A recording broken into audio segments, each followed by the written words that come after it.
Blessings. I am Neferka. You can call me Nef, and I would love to first and foremost welcome you to Tehuti Ma'at.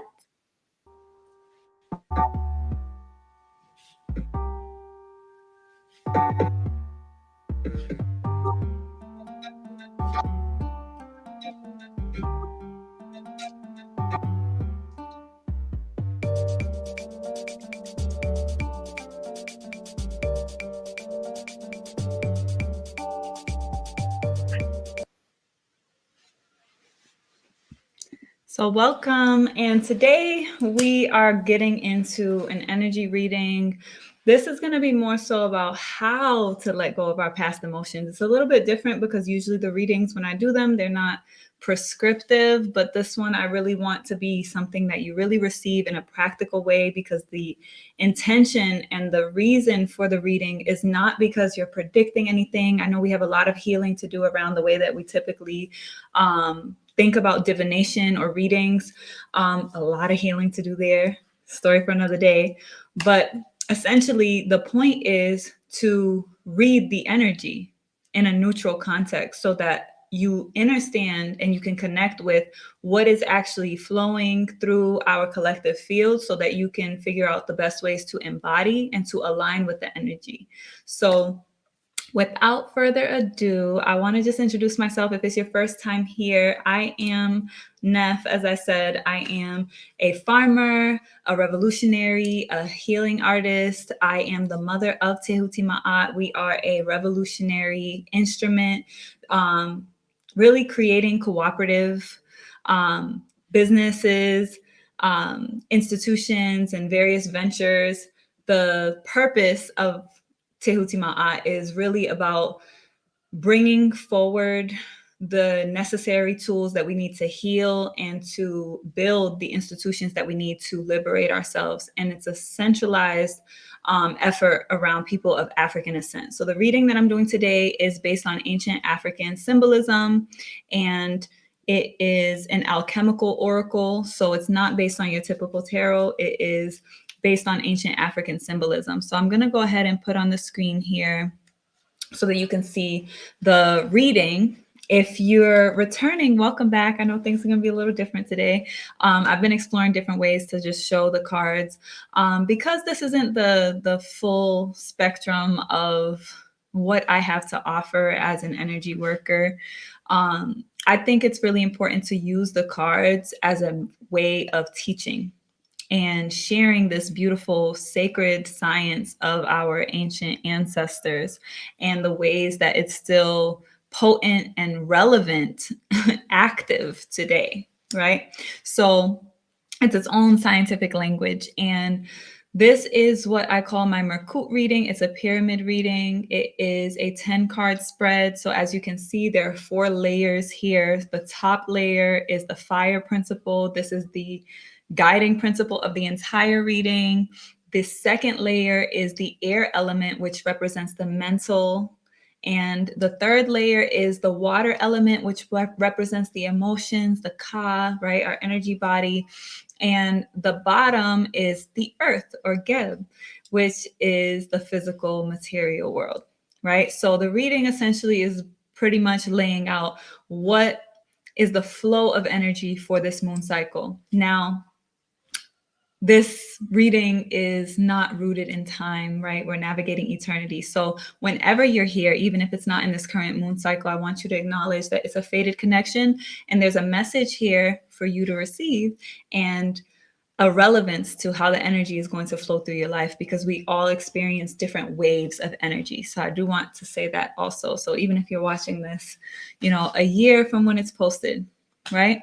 So essentially, usually I only share the first 3 cards. Today, I'm just going to see how I feel, because we are a cooperative, as I said. And if you want to join our membership program, right, the Tehuti Ma'at Militia, then that's where you get access to all the exclusive and in-depth content. You'll get our Moonly report. So you'll get our July report, where we share the readings and the reading for the energy for the entire cycle, right? Based on the cosmic energy, right? The astrology, and using it in a scientific context, right? So it's very rooted in ancient science. So something more practical, more holistic, right? But without further ado, I'm going to go ahead and just dive in because I want to go ahead and start the reading. But I did want to let people know I will put the links in the description. But if you want to join the Tehuti Militia, then you can go to tehutimot.org/join if you're interested in learning more. Okay, so the first card in the reading is Kansu. So I'm going to go ahead and come back here so that way I can actually hold the card here and you can get a close look. The important thing for you to do, and when I do my readings, I really want to exercise your intuition. So whatever comes up for you intuitively when you see the cards, I want you to take note of that. It's very important. If you're watching the replay or the raw play, as we like to say, pause it, take note of what is coming up for you. If it's a particular person, things, thoughts, whatever it is, because it's relevant. That's the most important part when it comes to any reading, is your own interpretation of the energy, right? So Kansu, it's in the family of the moon and it's the number 7. 7 being the divine number because it's how divinity manifests itself in the physical world, is usually in 7s, right? We have the main 7 harmonic tones, which is our sound, vibrational translation of divine energy. We have the 7 colors in the light spectrum, which is our visual connection to divinity. And then there's the 7 directions, right? The 4 cardinal directions, above, below, and within.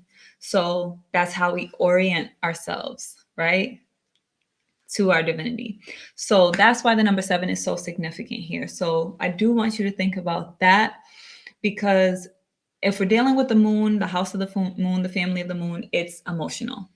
It's the moon represents our emotions. It represents mother. It represents the womb. It's how we nurture and how we are nurtured, right? So Kansu is a masculine element, which is interesting because Kansu is, as you can see, he has the full moon and the crescent moon on his crown.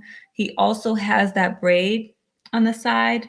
And if you're not familiar with ancient Kemetic or ancient Egyptian culture, then you may not know that that one braid is a symbol of youth, right? It's representing a male child. And it's part of the rites of passage. So it's a youthful energy, which is very significant. As you can see, it's shown here androgynous, because usually when they want to emphasize the masculine, you will literally see an erection. So this is more of an androgynous aspect. It's talking about like the coming of age, right? And think about the principle of a young boy, a young lover, right? Just that energy. It's also significant to note that he's standing on the water here. And I want to express that the aspect of the reading that this is speaking on is the new moon, right? The initiation of the cycle. And as we progress and we reach the full moon, it's when the energy is the most potent, it's most illuminated, because when we have the moon opposite the sun, then we can actually see the full reflection of the sun through the moon, right? Through our emotions. And that's our main way that we sense energy. So this card represents the traveler.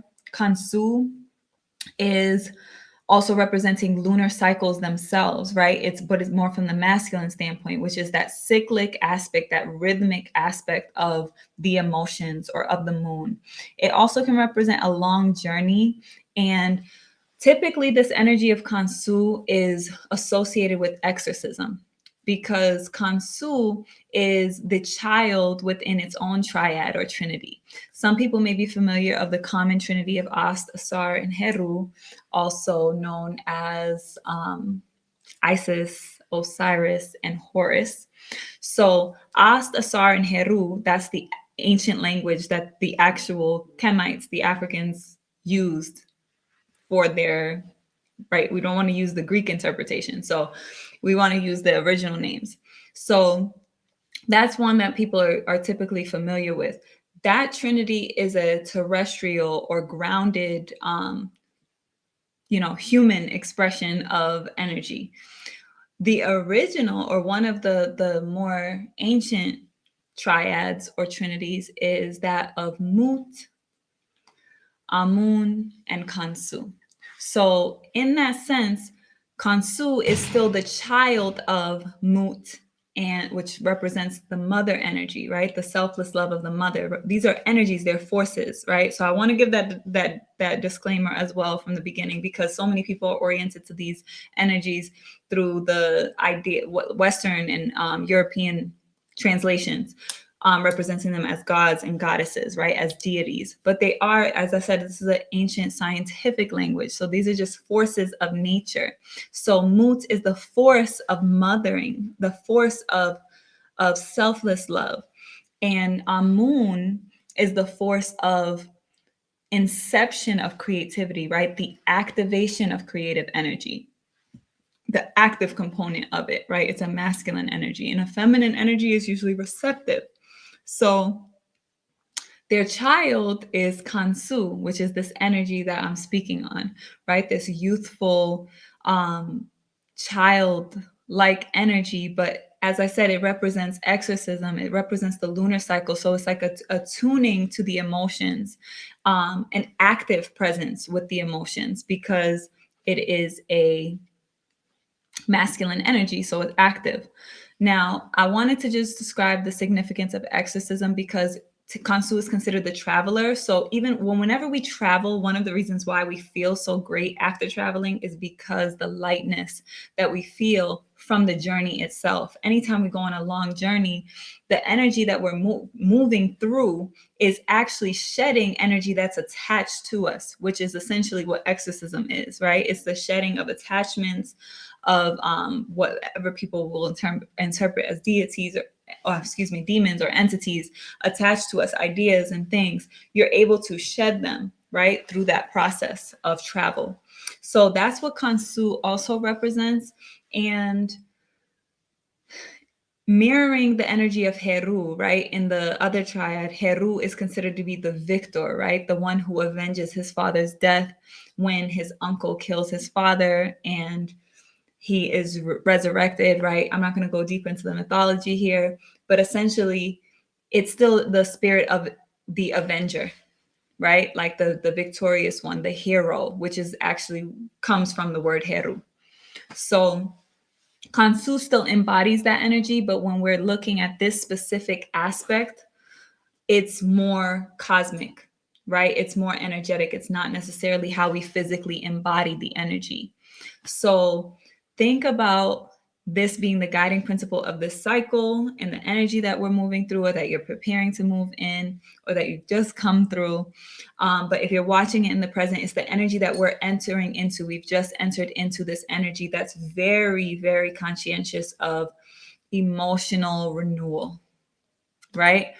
The energy itself wants that. Now, how we align with it is up to us, right? So I'm going to go into the next layer, which is going to look at the mental aspect of how the energy comes forward. And as I said, if you want the full reading, please just sign up. You can join the militia. If you want to ask any questions or just reach out and get more information, you can always email us at grow@tehutimaat.org, which is on the bottom of the screen, or you can text us at 646-883-MAAT. Okay. You can also follow us on Instagram if you want to get more of a sense of what exactly Tehuti Ma'at is, what we do. You can see our programs and things. So simple enough. Our IG is at Tehuti Ma'at. So coming back to the reading, we're going to the second layer now. As I said, it's the air element. And when we're looking at the first card that's in the air element, it is Neath. It is the number 6. The number 6 representing really perfection. When we look at the number 6 in numerology, the number 6 represents or is represented by the carbon compound, right? The carbon, the building blocks of all life, has 6 protons, 6 electrons, and 6 neutrons, right? So there's something that's very balanced about the number 6. Even when you flip it over, it's the number 9, the number of completion, anything that you reduced from that's with 9 reduces back to 9. So there's something mirroring that as well. I'm not going to get too deep into the numerology, but it's in the house of Pet, which is the family of the heavens, and the card is Neath. As I said, tune into whatever comes up for you intuitively. But this is speaking in the mental realm, and it's kind of thoughts that are still informing us or still influencing us right now. Remember, everything is relative to the previous card, right? So we're dealing with this emotional renewal, right? Youthful, coming into this new space emotionally, where we're just exploring. Some of us may not even be conscious of how much emotional growth that we've had, how much emotional shedding that we've had. So when we look at the card Neath, it is representing the weaver, right? She has the whittle over her head. She also has all these connection points coming from the center of the card, because it represents to connecting to what is surrounding our mind, what's still influencing our mind. There are connections that we've made, contacts that we've made that are still having an influence on us. It's also representing integrating things, right? Creativity, bringing things together, right? Neath is the great grandmother spirit. So there are thoughts and ideas, connections that we've made that are still mentally influencing us. Those could be thoughts from people that we've met and connected with that have influenced our minds in the ways that we're thinking and perceiving our emotions. It could be connections to other people's emotions and the things that people around us have expressed emotionally. And then finally, what we have on the mental realm is this card here. And this one is, as I said, is, if you can see in the position that it's in the reading, it's to the right of the Neath card. So this is kind of like mental energy that we're moving towards, or mental energy that's coming towards us. Tehuti. Remember to note whatever comes up for you intuitively. This is in the house of Tepe Aun, which is the primordial family. This is the energies that existed before existence, right? Conscious existence, existence as we know it and can perceive it.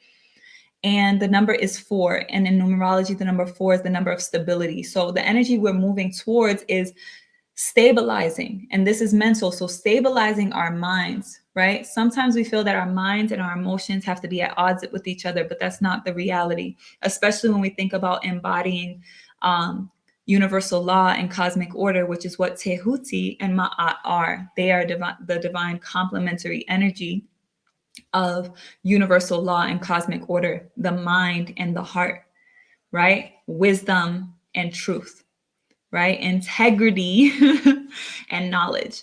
So all of that, having a synthesis and having a balance between the mind and the heart is essential. So sometimes when we think about emotions, we remove the rational side as if it needs to be either or. But really, we can experience our emotions from a neutral, balanced place, which is really what the card is illustrating. Because right at the center of the reading on the next level, the piece or the card that represents our connection between our earthly and spiritual lives is Ma'at, right? We're talking about coming into the energy that wants to support us in neutralizing and balancing our emotions, learning from them, right? Looking at the waves and the cycles, which is what I'm going to talk about after I share about Tehuti.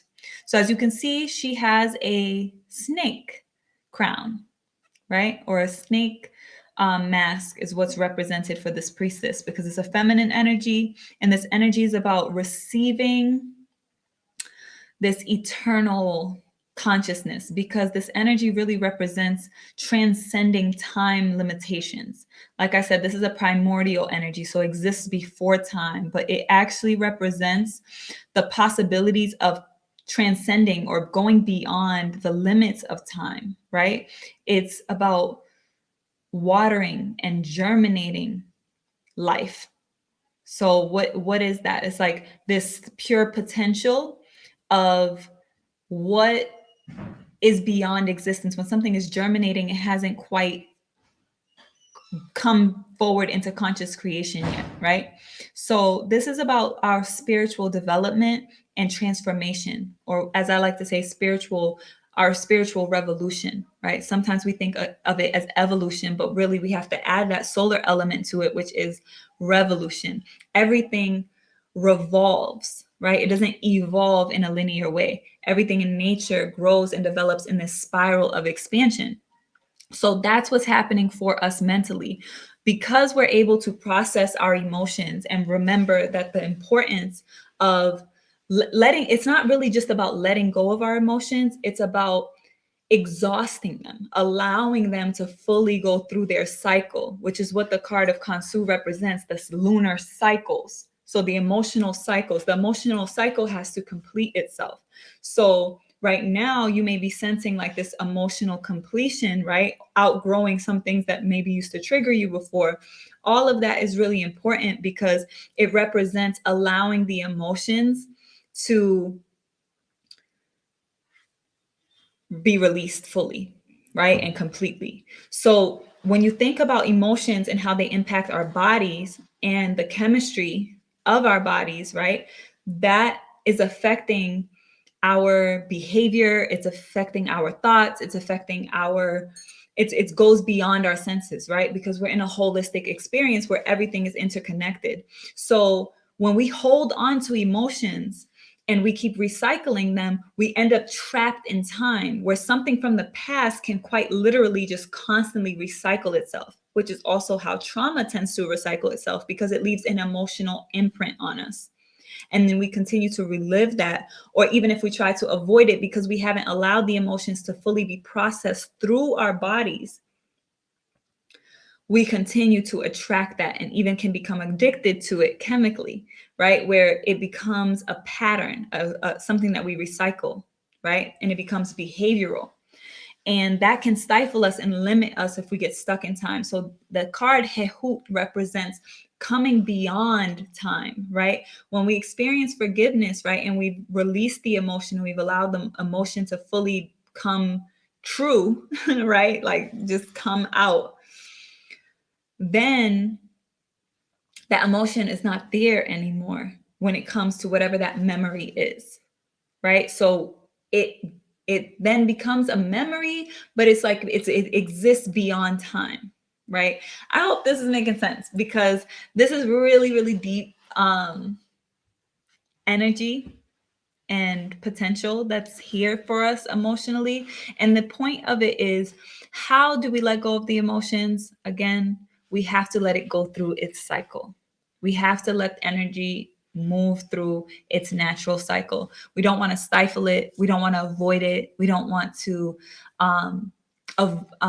think that we're transcending it and just like not actually process and deal with the emotions, because the emotions has a lot of data that's necessary. That's the only way that we can truly transcend time limitations, because we actually allowed ourselves to process it and gain the wisdom and the knowledge and honor the reality that we have chosen these experiences and that we don't need to judge them as good or bad. We can just experience them in this non-attached way that allows us to be more whole in our bodies, right? With our spiritual reality and all the unseen elements, right? Without being so densely affected by what's happening in the physical material world, because everything is expanding now beyond that, and we're learning to integrate and connect